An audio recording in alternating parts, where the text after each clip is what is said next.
वर्दी दो या वर्दी दो या वर्दी दो या। भी भाई साथियों राम राम, मैं सुशील मलिक, आप देख रहे हैं समाज का दर्पण। और भाई दिल्ली के जंतर मंतर पर है, हजारों की संख्या में भाई यहाँ युवा हुए हैं। इन युवाओं का एक ही भाई सपना था कि भाई देश की सेवा करें, शरीर पर आर्मी की वर्दी हो, लेकिन उस सेवा में और उस जज्बे में भाई क्यों कमी आ गई, और क्यों जिनको भाई वर्दी पहननी थी आज वो सड़कों पर क्यों बैठे हुए हैं, वही बातें भाई युवाओं से जानते हैं। तो नमस्कार भाई, क्या नाम और कहाँ से है? नाम मेरा बलबीर सिंह है, राजस्थान के सीकर जिले से हूँ मैं जी। तो आपने आर्मी के सारे क्लियर कर रखे हैं? हमारी रेस क्लियर हो चुकी है, मेडिकल सब चीज हो चुका है, लेकिन हमारी भर्ती को निरस्त कर दिया है। किसने, किसकी तरफ से? सरकार की तरफ से किया गया है ना। क्यों? ये अग्निपथ योजना लाए थे, उससे पहले हमारी भर्ती थी जो क्लियर हो चुकी थी, लेकिन कोरोना काल के कारण उनको रोक रखा था कि जैसे ही कोरोना कम होगा आपकी भर्ती पूरी करवा दी जाएगी। इसके संबंध में राजनाथ सिंह जी से भी कुछ हमारे साथियों ने जाके बात की थी, तो उन्होंने भी कहा था कि कोरोना जैसे खत्म होगा आपकी पेंडिंग जो भर्तियां हैं वो पूरी कर दी जाएंगी। ये बात रक्षा मंत्री जी ने? जी, रक्षा मंत्री जी राजनाथ सिंह ने ये बात बोली है, लेकिन उनको जो अग्निपथ योजना आती है उसके बाद सब भर्तियों को निरस्त कर दिया जाता है कि आपकी जो पेंडिंग भर्तियां हैं वो निरस्त हैं, अब जो भर्तियां होंगी इसके थ्रू होगी। लेकिन हमारा इसमें क्या कसूर है? हमने तो पूरी तैयारी की थी, कम से कम 3 साल हमने सुबह 4 बजे उठकर पूरी तैयारी करके रेस क्लियर की थी पूरा, मतलब मानो तो हमारे पूरी आस थी कि हमारा सिलेक्शन हो गया, लेकिन हमारी जो आशा थी उसको सरकार ने तोड़ दिया। तो आप ये भी चाहते हो कि मान लो अगर हमारी उसमें ज्वाइनिंग नहीं होती है तो अग्निवीर में कर देनी चाहिए? हाँ बिल्कुल, हमें तो ये ऑप्शन ही नहीं दिया गया कि आप अग्निपथ योजना में जाते हैं। हमने बिल्कुल विरोध नहीं किया उसका, हम अग्निपथ योजना में चला जाते, लेकिन हमारे को तो बिल्कुल उस भर्ती को निरस्त कर दिया गया। और उसके बाद हम अग्निपथ योजना के थ्रू भी हम भर्ती देखते तो हमारी एज हो गई थी, ओवर एज हो चुके थे हम उसके थ्रू। तो इस मामले को चलते कितने साल लटका के रखे? 3 साल। उसमें कईयों की उम्र भी? जी, कईयों की उम्र भी हो चुकी, और तब ये निरस्त करने का जो ऐलान किया था उस समय हमारे कई साथियों ने, कम से कम 120-30 साथियों ने आत्महत्या भी कर लिया था कि वो इस घटना को मतलब झेल नहीं पाए, इस वजह से उन्होंने सुसाइड भी कर लिया था। आपका क्या नाम भाई? धर्मपाल गुजर, राजस्थान से, नीम का थाना जिले से। तो आपने भी सारे ये फिजिकल टेस्ट, मेडिकल सब क्लियर? हाँ, सब क्लियर कर लिए थे मैंने भी।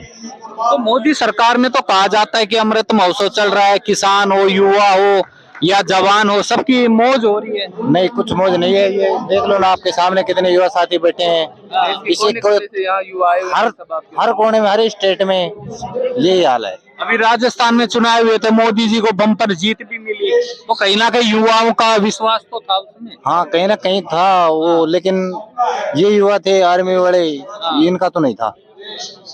तो रास्ता क्या लग रहा है कि कुछ उम्मीद है कि सरकार झुकेगी? क्योंकि कहते हैं मोदी सरकार एक बार कोई फैसला ले लेती है या कानून ला देती है, उसको बदलना मुश्किल होता है। मोदी सरकार को फैसला लेना पड़ेगा, आस है हमें अभी। तो जो युवाओं में पहले जोश था आर्मी को लेके, वो जोश अभी भी है गांव देहात? अब कुछ ज्यादा और बढ़ रहा है, पहले से ज्यादा बढ़ रहा है। बढ़ रहा है? हाँ, अग्निवीर योजना आने से? हाँ, अग्निवीर योजना आने से। क्या नाम भाई, कहाँ से? महेश कुमार, मैं भी नीम का थाना जिले से हूँ, एक ही गांव से हम। तो हमने 3 साल कड़ी मेहनत करके फिजिकल की तैयारी की, फिर हमने 1-1.5 साल टेस्ट की तैयारी की, उसमें 1-1.5 लाख रुपए लगा दिए। फिर सरकार का कानून आता है कि आपकी जो भी प्रक्रिया होगी वो नई भर्ती के तहत होगी, पुरानी भर्तियों को निरस्त किया जाता है। आप जो भी करोगे वो नई भर्ती में देखना होगा। तो उसमें कईयों की उम्र निकल गई होगी? हमारी भी निकल गई थी, तो उसमें हम फिर दूसरी भर्ती का कोई हमारे पास ऑप्शन नहीं था, आर्मी में, नेवी में, किसी में भी। तो हमने फिर इसी के धरना प्रदर्शन भी किया, लेकिन सरकार ने 1 दिन का टाइम देकर धरना प्रदर्शन को हटा दिया जाता था हमारे को।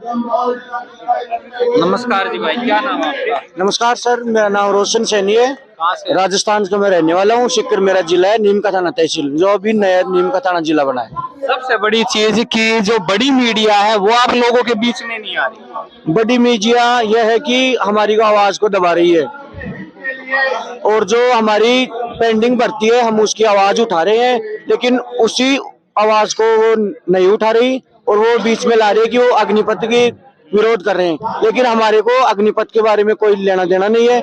हम हमारी पेंडिंग भर्ती का विरोध कर रहे हैं जो 2021 में हुई थी। तो इसमें युवा कितने होंगे सारे मिला के टोटल कम से कम 1.5 लाख युवा हैं।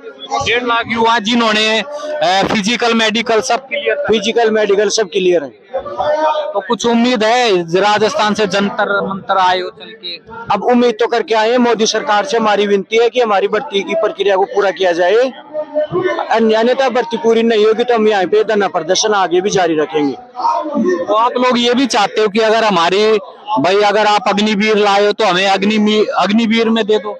हमारे को इसमें ऑप्शन ही नहीं मिला, लेकिन हम तो तैयार हैं। हमारे को अग्निवीर में भी मौका देंगे तो हम जाएंगे, मना नहीं करे, लेकिन हमारे को मौका ही नहीं मिला। तो इससे बहुत समय, पैसा और एज, मतलब तीनों चीजों का नुकसान तो है, लेकिन कोई बात नहीं, हमारे को अग्निवीर में भी शामिल करेंगे तो हम जाएंगे। तो कुछ उम्मीद लग रही है सरकार से? अभी तो उम्मीद नहीं है, लेकिन जो भी उम्मीद करके आए हैं उसको मोदी जी से निवेदन है कि हमारी उम्मीद को पूरी करें। तो भाई ये सारी बातें हैं, तो देखते हैं भाई युवाओं की आवाज सरकार तक कब तक पहुंचती है और इस समस्या का हल क्या निकलता है। तो वीडियो को ज्यादा से ज्यादा शेयर करना, अपनी राय जरूर देना। सभी भाई साथियों मेरी राम राम।